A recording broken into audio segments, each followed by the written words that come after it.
Tune in, Minnesota tonight. Sitting down with us today is the Director for Business Development at the Northcountry Cooperative Foundation. Please welcome Kevin Walker.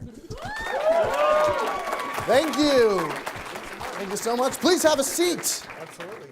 As we now know, you are the Director of Business Development at the Northcountry Cooperative Foundation. What does that mean? Every day I find out. So, you're in good company here. Right. In essence, I work at a small nonprofit organization, Northcountry Cooperative Foundation. The mission of our organization is to transform lives and communities through cooperative enterprise. Since 2003, in essence, the primary way that we do that is through the work that we do with manufactured housing communities, exactly what you were talking about tonight. In essence, my primary job at NCF is to oversee the cooperative conversion work that we do. What we're specifically doing is we're working with residents of mobile home parks, manufactured housing communities, and willing sellers to help the residents purchase the communities, get control of the land beneath their homes, and own and operate them successfully as cooperatives. That sounds great. Yeah, let's get up. So I want to back up here because earlier in the show we were referring to mobile homes, but you mentioned the word manufactured home. What's the difference between those two things? Absolutely. So since 1976, the U.S. Department of Housing and Urban Development, they created a national building code. Before 1976, you could have travel trailers. Some of you have probably seen metal Airstream trailers, like the... You can do whatever the fuck you want. Yeah, right. Pre-1976. Yeah, exactly. Yeah. Tin Lizzies. I mean, they're really... What is it? What? Tin Lizzies, they call them. They were these aerodynamic, funky units. They looked like an aluminum can on wheels, essentially. They're really cool, actually. If you can find yourself one right after you get that, Nintendo situation resolved, I think you'd really be happy with the think results it's a package. So in essence, before 1976, it wasn't really a regulated form of housing. And what had come to be the case is people were recognizing people aren't just living in these homes as a temporary arrangement. This isn't just campground living. People are living in these homes for the long run. And so it was determined that the best thing for the country would be to create a national building code. It's the only type of residential construction that has a national building code that applies to it. So that's called the HUD code. And it was first created in 1976, and so any home built after that date, according to the specified, set of standards, has to, and it gets a little HUD label on the home, and you learn where it is. So right? exciting! I know, it's almost as good as Is it just Ben Carson's face at this point? Have they all converted that? I think they haven't phased that in yet, but give it some time. So with the HUD label, you have a bona fide HUD code home. The good news is that these homes are regulated in how they're constructed so as to provide a quality living experience. In fact, there's so much myth-making about formaldehyde, right? I mean, many people heard about in the wake of Katrina, right? And a lot of people started to associate mobile homes, manufactured homes, with formaldehyde, which is so ironic because the HUD building code is the only building code in the United States where formaldehyde is actually regulated.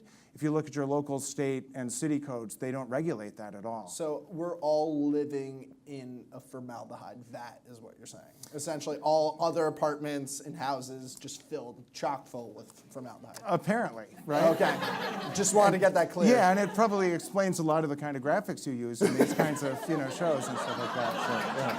Just soaking up those fumes in our apartments. Right. This is great. Yeah. No, it's all making sense. So you've come here to talk about mobile homes or just rib on our show? No, not at all. Mobile homes are great. You fucking suck.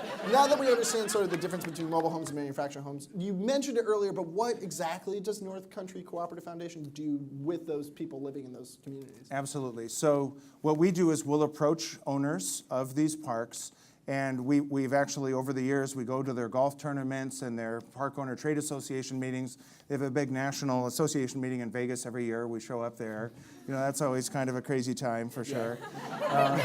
You can imagine. Yeah, the parties. Yeah, right. Since 2004, we've worked with 9 communities successfully in Minnesota and Wisconsin to help them purchase their communities. So now 630 households in Minnesota and Wisconsin own the land beneath their homes. And all of those crazy, Twilight Zone dynamics that you were describing earlier about how it affects their homes really changes once you have resident ownership. We help the residents get a purchase agreement in place with the park owner. We help them find an engineer, an attorney, an appraiser, hire a sewer video surveyor. That's a good round of tape. You want to watch some of that, you know. Got tons of my own reels just waiting. That's right. And then you can see exactly where the sludge is working through the system and where it's getting hung up and what's causing it and all of that. But an important point that you made at the outset in the opening bit was how the infrastructure is privately owned.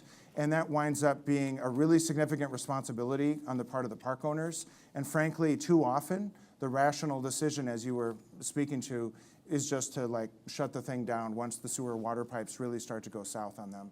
And as a result, many of these communities are being put at risk, and they're closing at an accelerating pace. Also, as you said, many of these parks have been developed 20 to 50 years ago, and the useful life, any engineer will tell you, best case is 50 plus years. And a lot of these, if you can imagine, if you're a private developer and you develop these things, you're using like often the cheapest stuff you can find. Right, so you help the communities buy the land, and once they have the land, they can't be evicted because they own it as a cooperative, right? Right, plus the kind of work that we do on the due diligence side to make sure that they're not buying a lemon, because what the last thing any of us want to be involved in is helping a group of low and moderate income residents take control of a property only to find 10 years down the pike it all busts loose and they can't solve it. What can we do to help communities with mobile home and manufactured housing communities across the state? The bottom line to it is that the residents themselves typically can't afford to finance their way out of 30 years of deferred maintenance. So the number one threat to our work and the number one obstacle to us taking this work to scale is that too many of the infrastructure systems are failing. And frankly, since it's all privately owned, you think of all the usual alphabet soup of public sources you go to, community development block grants, public facilities authority, yada, yada. Those sources are not available in general for this use. And so we have one of our projects in Fridley where they needed $1.3 million worth of full-scale, gut and fix all the infrastructure.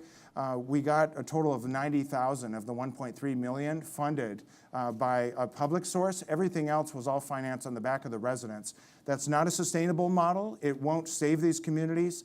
And if we had infrastructure funds that we could actually apply in these communities, it would make a world of difference. So we've been more and more active at the state capitol, and we have bills in front of the state legislature this year.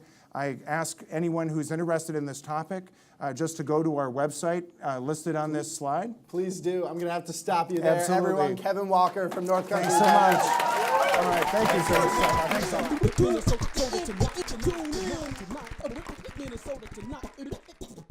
Minnesota tonight.